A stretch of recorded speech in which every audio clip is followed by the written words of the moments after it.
Good afternoon, everybody. What a privilege it is for me to stand in front of you today. Such a phenomenal organization. Can I take a moment to just acknowledge the leadership in the room from Paula Naughton, Jackie Linsky, Martin O'Connor over the last 40 years? What's been achieved with this organization is nothing short of phenomenal, and I think it deserves a round of applause.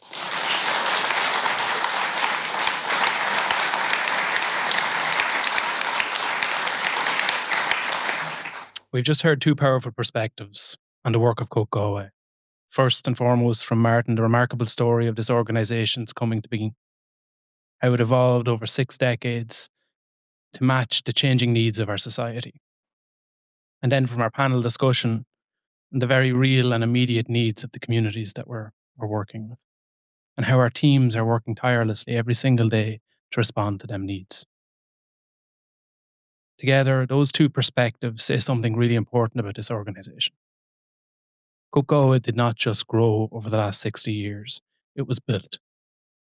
It was built by the people in this community who stepped forward when it was needed most. It was built by the volunteers who refused to look away. It was built by the staff members who come to work every single day and lead with professionalism and compassion. Built by donors and funders in this room and across Galway who believe in common good. And built by partners across Ireland who understand that the well-being of a community is measured on how it responds to those that are facing their most difficult days. Organisations like COPE Galway show the power of community action. People step forward every day to ensure dignity, safety, and care are not abstract ideals. They are the realities of the people's lives that we support. The story of COPE Galway is not only about the past, it is still unfolding. And it's why anniversaries and moments like this are so important to give us an opportunity to reflect on what we've achieved in the past, but also to ask our community what they might need from us in the future. Before I speak about that, I want to add my own welcome to our very special guests, Michael D. Higgins and Sabina Coyne Higgins. Your presence matters to us. We really appreciate you being here today.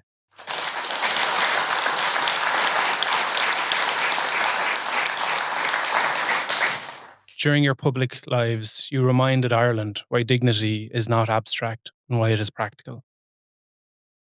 It's made through rights, through care, through solidarity, and the daily work in any society that does not leave people behind. Sabina, thank you for your long-standing support of COPE Galway and your patronage. Your encouragement has been a source of strength for us this past many chapters. We're also truly honoured to be joined by Dr. Michael Ryan, former Deputy Director General of the World Health Organization. Dr. Ryan brings a rare combination of global experience and practical wisdom, reminding us that the biggest challenges in the world today are not met by words alone, but by steady leadership, evidence, and compassion in action. So, having reflected on our history just now, I want to speak a little bit more about the future and the next chapter of COPE Galway. We know that the context we work in is complex. We know that the challenges faced by our clients are unforgiving. We see that in our own communities every single day. The housing crisis continues to drive homelessness. The heinous crime that is domestic abuse is still profound and often hidden. And as our population ages, isolation, loneliness, and unequal access to supports can quietly erode well-being and health. But the story of COPE Galway, as we've heard today, is one of constant evolution. As a society changes, so too must we. That is why we've set out a clear direction for the next 3 years. Our new vision is simple but ambitious. A community where every person is safe, connected, and has the opportunity to thrive. Our mission is equally direct. We are tireless in leading social change through our evidence-based and innovative work with the people in our communities. Our values of rights, respect, hope, collaboration, connection, and trust are not decorative words. They're commitments They shape how we work. They shape how we listen. They shape how we hold ourselves accountable.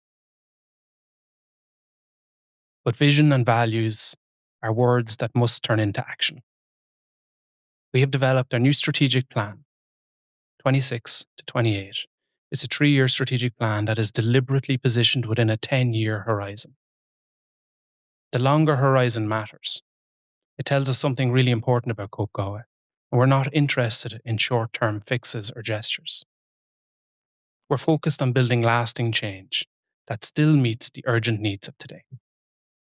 So our focus over the next 3 years are going to be in 3 areas. First, excellence and impact. By 2028, COPE Galway will be an impact-oriented organisation with work that is evidence-based and underpinned by trauma-informed practice.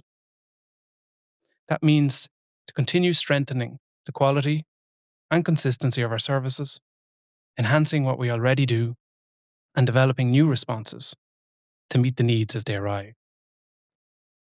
It means supporting our people because we cannot deliver excellence unless our staff are supported to work with the high levels of complexity they face every single day. And it means embedding both trauma-informed practice and equity, diversity, inclusion, and belonging in every element of the organisation. Second, learning and evidence. We will become a learning organisation capable of demonstrating its social and economic value of our work. Not for the sake of reporting, but for the sake of improvement, continuous improvement, accountability, and stronger outcomes. Over the next 3 years, we will implement an ethical system of data gathering, impact measurement, and capturing learning so that we can understand more clearly what works, for whom, and why. And finally, third one, prevention and innovation. We will strengthen our capability to influence policy and prevention at a national level. We will identify themes from our service delivery, client voice, and from the data we gather, and use them to inform high impact research and advocacy. In other words, we will continue to meet people in crisis, but we'll also work more deliberately to change the conditions that drive these crises in the first place. Across all 3 outcomes, there is one common thread. This common thread matters most, more than any organisational structure or system, and that is client voice. It is the epitome of everything we do in COPE Galway, the heart of all of our work. We consulted hundreds of clients, staff, volunteers in developing this strategy, and the message was clear. People want to be listened to, but not just as service users. They want to be partners in shaping what good support means. So we're committed to developing a comprehensive organisation-wide system for client voice, from service design, service delivery, to service evaluation. Clients would be involved every step of the way.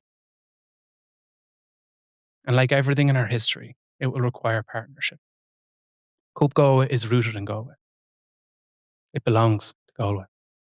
The next chapter will be written as the last 60 years have been written, through collective effort, shared responsibility, shared courage, and shared hope.